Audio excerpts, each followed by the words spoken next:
Hello everybody and welcome to another video on this channel. Today I'm playing Kerbal Space Program. It's a game that I've been playing for so long, but this is the first time that I'm making a video on this game.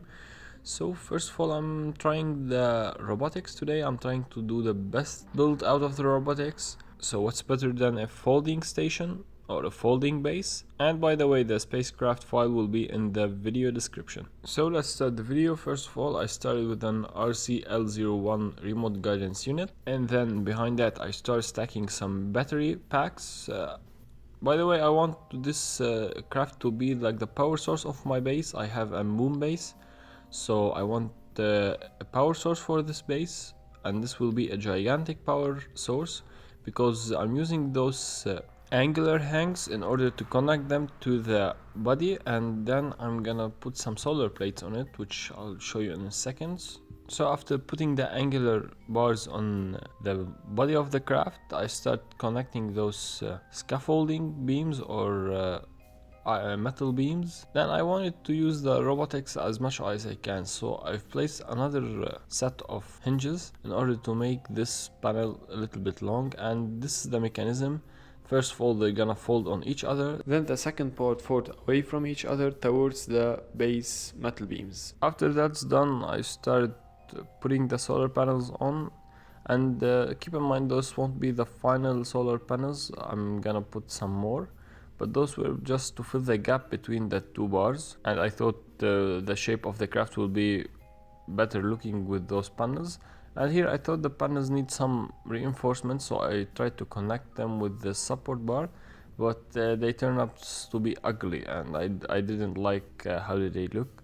So I just removed them and connected the bars from outside. It's important to know that those metal structure, you need to connect them with each other in order to get some structural integrity, because they are weak. So, and when you're building like tall stuff with them, they start to wiggle around and they're a little bit unstable. And here, after I finished reinforcing the metal beams, I started to add the extra solar panels. First of all, I intended this craft to be a standalone craft. Then I said that I need a docking port, so I've added a docking port at the front part of the craft. But this procedure prevented me from adding solar panels on the upper part. So if I'm docking this station with something, the solar panels will affect the other craft. I won't be able to extend the plates because this will interfere in the craft.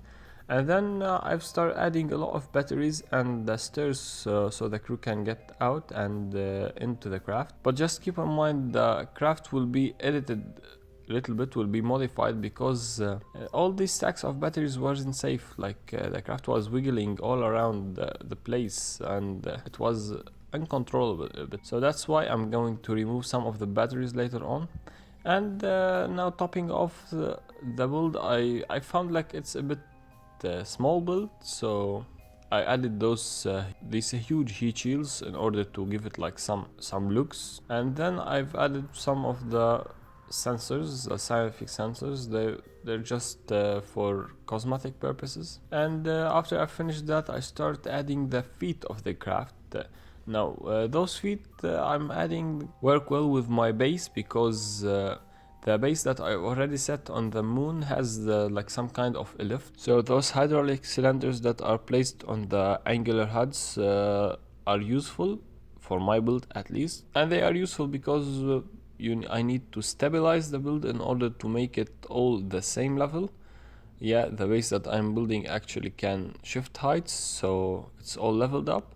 And after replacing those hydraulic cylinders and the angles, I need to place some wheels. I mean, okay, now you're saying like why there's wheels on a base. No, that's not a rover. That's not what you're thinking. It's not a rover at all. But those wheels are necessary in order to guide this ship to where it's supposed to be.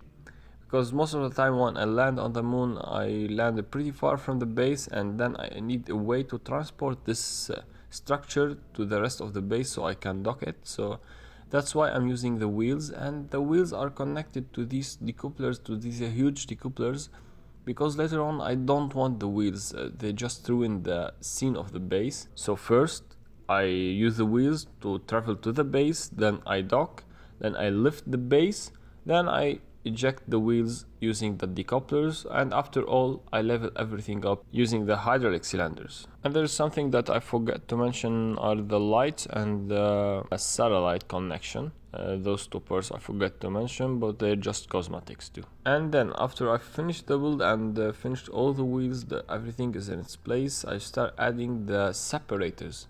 So first stage will be the landing stage. This stage will be used to land the base on the moon. So I have this mainsail engine that I'm going to place on this stage, and then I've looked to the delta V and it said 500-ish milliseconds, so I thought this is a bit too low. I might need more than that, and that's why I add those cylindrical liquid fuel tanks.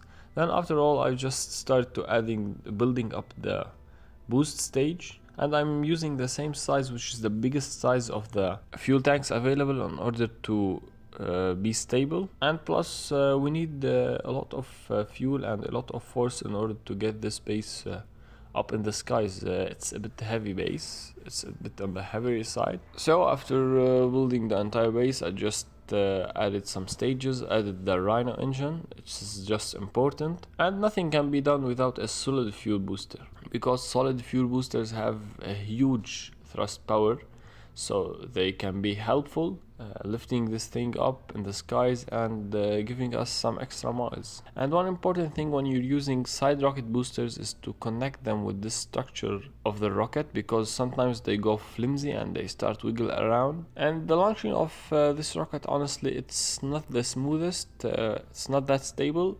This rocket unfortunately wasn't that stable, but I managed to get it into orbit. So if you have anything that you want to modify with the boosters, that would be great. And I'm just gonna skip the road, and here we are. We're on the moon, on the moon orbit. So I'm landing this base and I'm wishing for the best, because most of the time I use a lot of trial and error in order to be able to land this thing.